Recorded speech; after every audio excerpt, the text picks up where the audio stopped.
Og i dag åpner OL med en seremoni verden knapt har sett maken til. Men i skuggen av OL skjer det omfattende brudd på menneskerettene i Kina.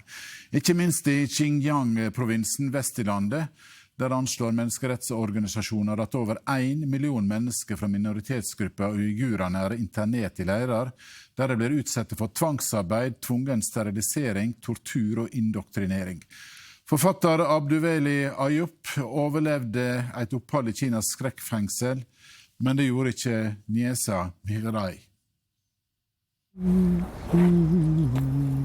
Et lite opphold innimellom regnskuerne.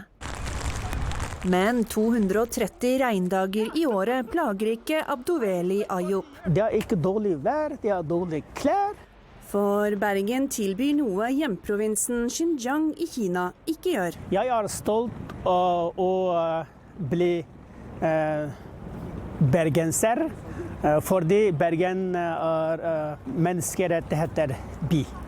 Ayub er uigur fra Xinjiang-provinsen i Kina og kom til Bergen i juli 2019 som forfulgt forfatter.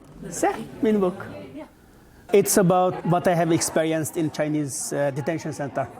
Ayub har selv opplevd det kinesiske regimets brutalitet på kroppen. I 2013 ble han fengslet, forbrytelsen å åpne barnehager for uigurske barn. I was beaten for 6 months.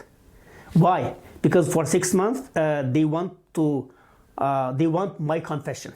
Sentralt på det lille kontoret hans i Bergen hovedbibliotek er bildet av niesen Mihrai. She's the first soul I hold in my arm when I was 16 years old. She's just like my own daughter. And her first word is my name. Mihrai døde i desember 2020 mens hun satt internert i Xinjiang-provinsens beryktede leire.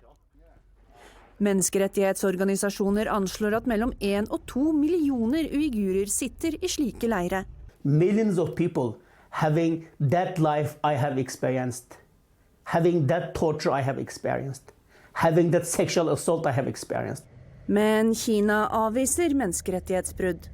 在铁的事实面前，谎言重复1000次也还是谎言。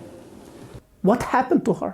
Ayub klandrer seg selv for niesens død. Han tror hun ble arrestert på grunn av hans aktivisme. It's my decision and I can sacrifice myself.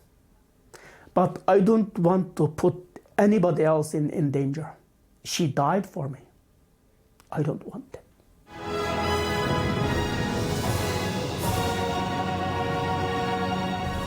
Han mener det er skammelig at vinter-OL nå arrangeres i Kina, og at ikke Norge boikotter lekene diplomatisk.